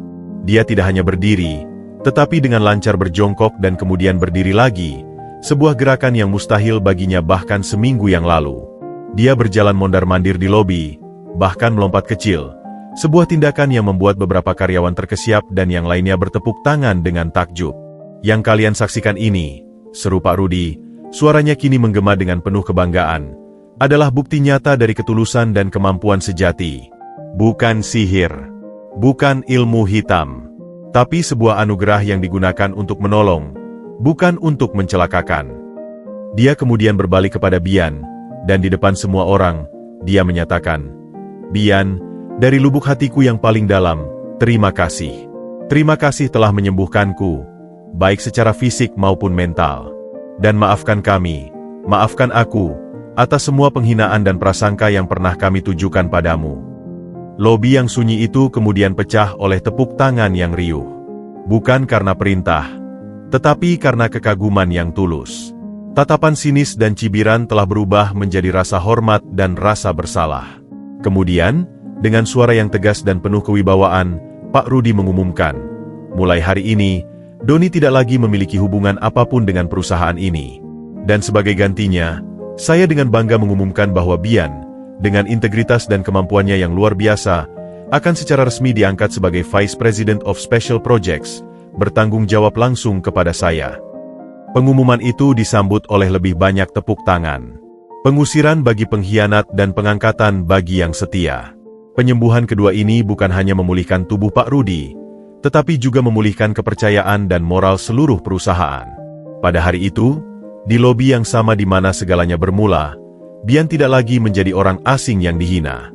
Dia telah menjadi simbol harapan, ketulusan, dan sebuah pelajaran berharga bahwa nilai seseorang tidak diukur dari latar belakangnya, tetapi dari isi hatinya dan kontribusinya kepada orang lain.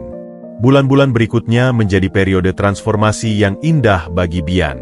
Sebagai Vice President of Special Projects, dia tidak hanya membawa energi segar ke dalam perusahaan, tetapi juga memulai proyek-proyek yang berorientasi pada sosial, menghubungkan kesuksesan bisnis dengan tanggung jawab terhadap masyarakat. Namun, di balik kesibukannya yang baru, ada sesuatu yang lain yang tumbuh dalam diam, sesuatu yang lembut dan tak terduga. Hubungannya dengan Sari telah berkembang dari sekadar teman menjadi sebuah ikatan yang dalam. Mereka sering menghabiskan sore bersama di perpustakaan rumah yang luas, di mana Sari dengan sabar mengajarkan Bian tentang seluk-beluk bisnis dan tata krama di dunia atas, sementara Bian berbagi cerita tentang kehidupan sederhana di kampung, nilai-nilai kekeluargaan, dan kebijaksanaan lokal yang dia warisi dari orang tuanya. Mereka adalah dua dunia yang berbeda yang saling melengkapi dengan sempurna. Suatu sore, di bawah cahaya matahari senja yang menyoroti taman belakang rumah, mereka duduk di bangku kayu, menikmati keheningan yang nyaman. "Aku tidak pernah membayangkan hidupku bisa berubah seperti ini, Sari," gumam Bian, matanya menerawang kehamparan bunga yang sedang mekar. "Dari seorang kulis rabutan yang dihina, menjadi ini." Sari tersenyum lembut, matanya berbinar. "Karena kau istimewa, Bian. Kemampuanmu itu hanya sebagian darimu. Yang membuat ayah, dan semua orang, tertarik padamu adalah ketulusanmu. Kau tidak pernah berubah, bahkan setelah mendapatkan semua ini." Bian menatapnya, dan untuk pertama kalinya, dia menyadari betapa dalam perasaannya pada gadis di sebelahnya ini. Sari bukan hanya cantik dan baik, dia adalah sumber kekuatan dan pemahamannya di dunia yang masih asing baginya. "Sari," ujarnya, suaranya sedikit bergetar, Aku tahu kita berasal dari dunia yang berbeda. Aku tidak memiliki latar belakang yang mentereng seperti para lelaki yang biasanya menemanimu. Tapi," dia menarik napas dalam-dalam, mengumpulkan keberanian. "Tapi perasaanku padamu sangat nyata. Sejak pertama kali kau menyambutku dengan senyuman tulumu, tanpa sedikit pun merendahkan." Sari menatapnya, wajahnya sedikit memerah, namun dia tidak menunduk. "Dunia yang berbeda?" ulangnya dengan suara lembut. "Bian, kau yang menyembuhkan ayahku. Kau yang membuka mata kami semua tentang arti keluarga dan ketulusan. Bagiku, kau justru membawa dunia yang lebih baik ke dalam hidupku." Tangannya bergerak, menyentuh tangan Bian dengan lembut. "Perasaanku juga nyata, Bian. Aku mencintaimu." Pengakuan itu menggantung di udara antara mereka, manis dan penuh harapan. Di kejauhan, dari balik jendela kamarnya, Pak Rudi menyaksikan pemandangan itu dengan mata berkaca-kaca. Seorang asistennya berdiri di sampingnya. "Apakah Bapak tidak khawatir, Pak? Dengan latar belakang mereka yang berbeda?" Pak Rudi menggeleng, senyum lebar menghiasi wajahnya. "Khawatir? Justru sebaliknya. Aku tidak pernah begitu yakin dengan sesuatu. Bian adalah pria terbaik untuk putriku. Dia jujur, berintegritas, dan mencintai Sari untuk siapa dirinya, bukan karena hartanya.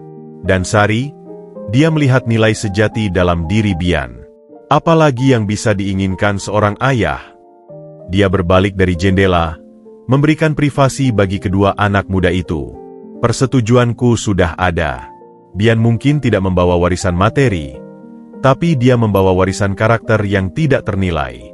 Itu yang paling penting. Malam itu, saat makan malam keluarga, Pak Rudi mengangkat gelisnya.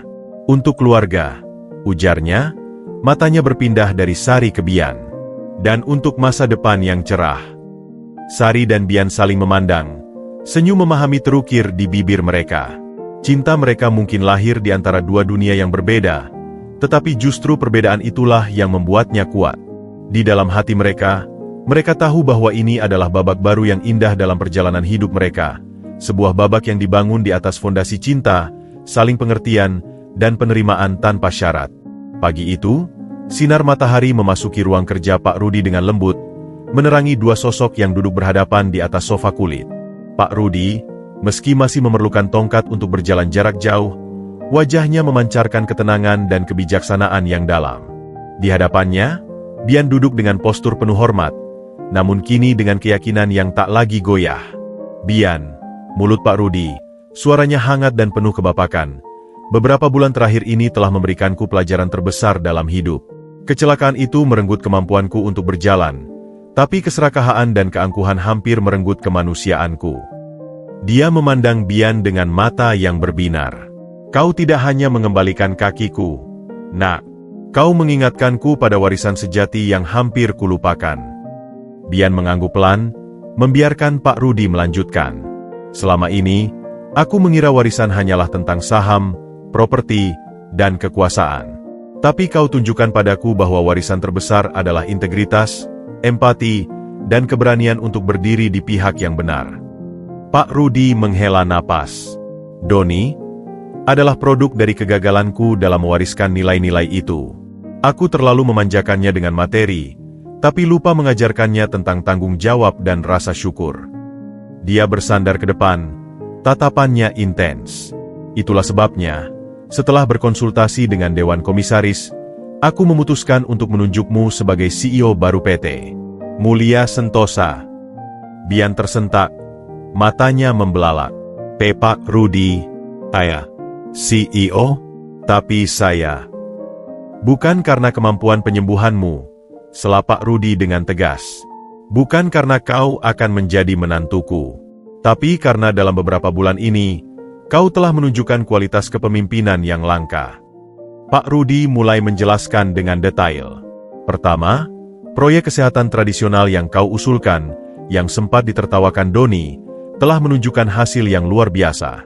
Pendekatanmu yang mengintegrasikan kearifan lokal dengan standar medis modern terbukti tidak hanya menguntungkan, tetapi juga membawa dampak sosial yang besar.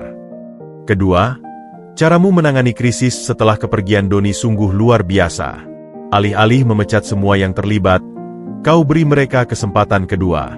Kau besarkan hati mereka yang selama ini diintimidasi Doni. Itulah kepemimpinan sejati, membangun, bukan menghancurkan. Ketiga, Pak Rudi tersenyum. Kau berhasil menyatukan divisi yang selama ini bersaing secara tidak sehat. Mereka sekarang bekerja sama karena menghormatimu, bukan karena takut padamu. Bian masih terlihat ragu. Tapi Pak, latar belakang saya tidak lulus dari universitas ternama seperti direktur-direktur lainnya. Justru itulah kelebihanmu, Bian, sahut Pak Rudi bersemangat. Kau membawa perspektif segar. Kau memahami rakyat kecil karena pernah menjadi bagian dari mereka. Dalam rapat dewan terakhir, semua setuju, kitalah yang butuh belajar darimu, bukan sebaliknya. Dia berdiri perlahan dan berjalan ke jendela. Perusahaan ini butuh pemimpin yang memahami bahwa bisnis yang berkelanjutan harus seimbang antara profit dan purpose. Dan kaulah orangnya.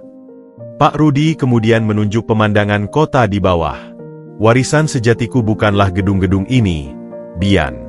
Tapi nilai-nilai yang kau wakili, kejujuran, ketekunan, dan kepedulian.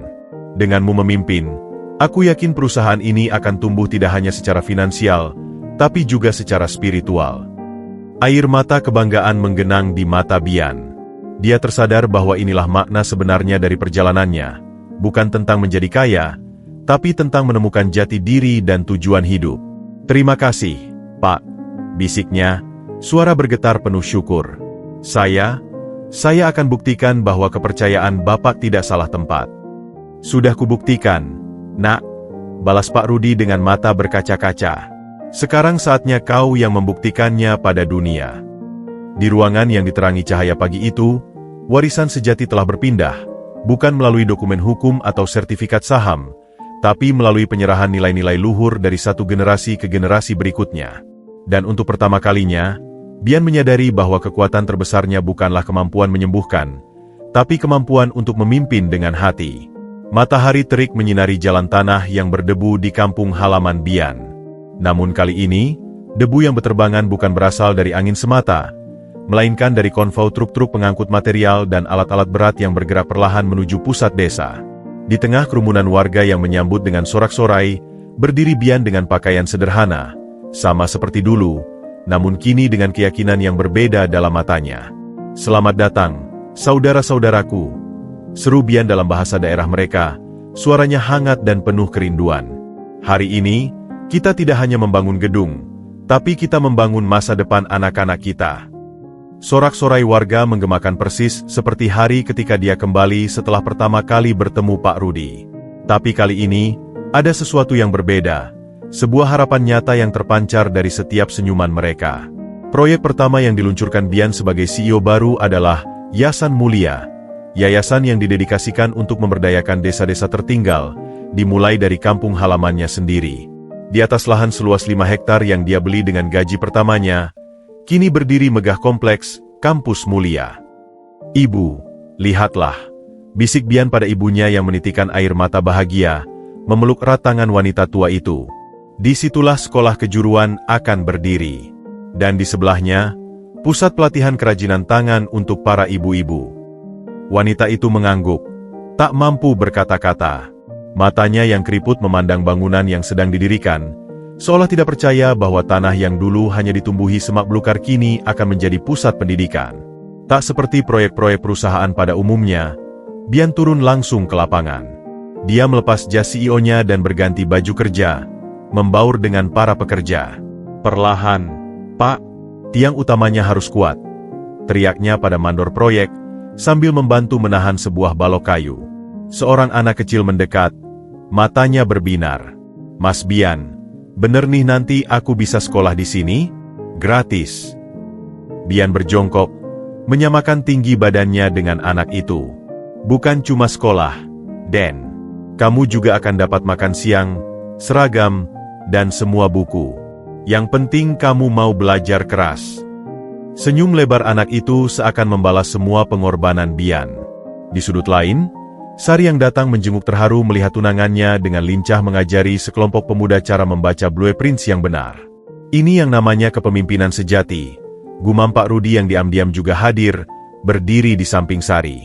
Dia tidak hanya memberi ikan, tapi mengajarkan cara memancing. Bian kemudian mengumpulkan semua warga. Dengan suara lantang penuh semangat, dia berpidato. "Dulu, saya sama seperti kalian. Harus berjuang dari nol. Tapi saya percaya, kemiskinan bukanlah takdir. Dengan pendidikan dan keterampilan, kita bisa mengubah segalanya." Dia menunjuk ke arah bangunan yang sedang didirikan. "Di sini nanti akan ada sekolah teknik untuk yang ingin jadi ahli bangunan, sekolah pertanian modern, kursus komputer, bahkan pelatihan membuat kerajinan yang bisa diekspor." Sorak-sorai warga memecah suasana. Seorang tetua desa mendekat, memegang bahu Bian dengan tangan bergetar. "Terima kasih, Nak. Kau tidak hanya jadi orang sukses, tapi kau ingat pada akarmu." Bian memeluk lelaki tua itu erat. "Disinilah saya berakar, Pak. Kesuksesan tidak ada artinya jika tidak bisa dibagikan." Saat matahari terbenam, Bian berdiri di atas bukit kecil, memandang pemandangan desanya yang mulai berubah. Lampu-lampu proyek mulai dinyalakan, menerangi semangat baru yang sedang dibangun. "Dulu saya meninggalkan tempat ini dengan rasa putus asa," gumamnya pada Sari yang bergandengan tangan di sampingnya. "Kembali dengan membawa harapan, inilah kesuksesan sejati." Sari mencium pipinya lembut. "Dan kau telah membuktikan bahwa orang baik memang tidak akan pernah rugi." Di kejauhan, terlihat Ibu Bian sedang tersenyum bangga, dikelilingi anak-anak desa yang sudah mulai menyanyikan lagu-lagu baru tentang masa depan yang cerah. Kembali ke akar bukan berarti melupakan kemajuan, tapi justru membangun masa depan yang lebih baik tanpa melupakan dari mana asalmu. Auditorium utama Hotel Grand Mulia dipenuhi oleh para tamu undangan yang paling terpandang di kota.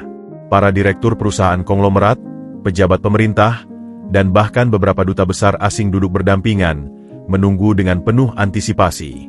Di barisan paling depan, duduklah Ibu Bian dengan pakaian kebaya terbaiknya, ditemani oleh adik-adik Bian yang matanya berbinar-binar. Di samping mereka, Pak Rudi dan Sari saling berpegangan tangan, wajah mereka dipenuhi kebanggaan yang tak terhingga.